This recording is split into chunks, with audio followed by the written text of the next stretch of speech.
আজকে লক্ষ ছাত্র ছাত্রীরা তাদের জীবনের কোনো মানে খুঁজে পাচ্ছে না। They are flowing in the ocean of frustration.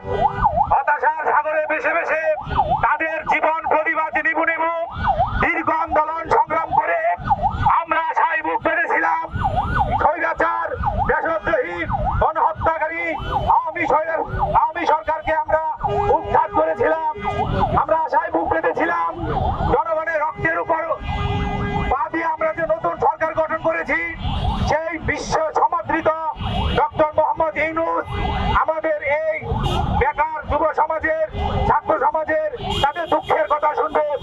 আমরা কি চেয়েছি? আমরা কিন্তু কোনো চাকরি চেয়েছি?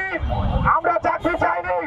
আমরা অংশগ্রহণের যে আমাদের ন্যায্য দাবি, বেসিক, আমরা সেটা চেয়েছি। কিন্তু দুঃখের সাথে বলতে হয়, আমরা চেয়েছি ন্যূনতম 35, কাদের জন্য আজকে 32 করা হলো। কেউ তো 32 চাই নাই। এমন সরকারকে আমরা চেয়েছিলাম।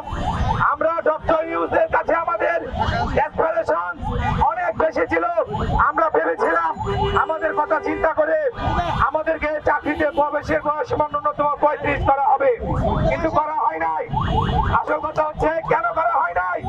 আমাদেরকে বাদ দিয়ে এই লক্ষ লক্ষ বেকার যুবকের জীবনকে ধ্বংসস্তূপে ফেলে রেখে তাদেরকে অতল গহ্বরে ফেলে কোন বাংলাদেশ তারা গড়ে তুলতে চাচ্ছে, সেটা আমাদের কাছে বোধগম্য হয় না। কিসের আবার স্কুল কলেজ, কিসের আবার বিদ্যালয়?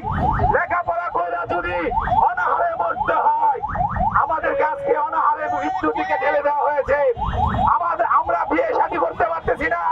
আমরা আমাদের জীবনে শুধু আমাদের যে কষ্টের পাহাড়, সেটা শোনার মতো এই বাংলাদেশে মনে হয় কেউ নেই। আমাদের জীবন আজকে আমরা মায়ের কাছে, বাবার কাছে মুখ দেখাতে পারছি না। আমরা কি ঢাকা পাচ্ছেন অক্সফোর্ড, ঢাকা বিশ্ববিদ্যালয়ে সর্বোচ্চ মেধাস্থান অর্জন করে অনার্স মাস্টার্স পাস করে জীবনে যদি আমরা কিছুই না করতে পারি, সুযোগের অভাবে এই দায়ভার কারা নেবে? তাই আমরা বলি, when there is no hope left for the future, we will do something that will not be good for you. আমরা স্টেটকে ভালোবাসা বলে দিতে চাই।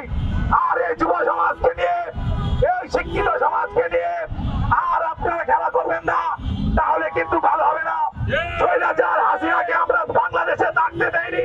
নব্য কোন স্বৈরাচার মাথাচাড়া দিবে আমাদের জীবনের উপরে, আমাদেরকে একদম আস্থা করে নিক্ষেপ করে আমাদেরকে দিনহীন মানবতার জীবনযাপনের দিকে ঠেলে দিয়ে যারা আমাদেরকে ভয়াবহ পরিস্থিতি থেকে ঠেলে দিচ্ছে, আজকে ইমতিয়াজ ভাই, আলী ভাই, ইউসুফ জামিল ভাই, আপনার স্বপ্নগুলো আকাশ ছুবে প্রবাসীর হেলিকপ্টারের মাধ্যমে। বিয়ে, জন্মদিন অথবা যে কোনো বিশেষ প্রয়োজনে হেলিকপ্টার ভাড়া করতে যোগাযোগ করুন স্ক্রিনে দেয়া নাম্বারে। প্রবাসীর হেলিকপ্টার, নিরাপদ ও সাশ্রয়ী বাহনের বিশ্বস্ত নাম।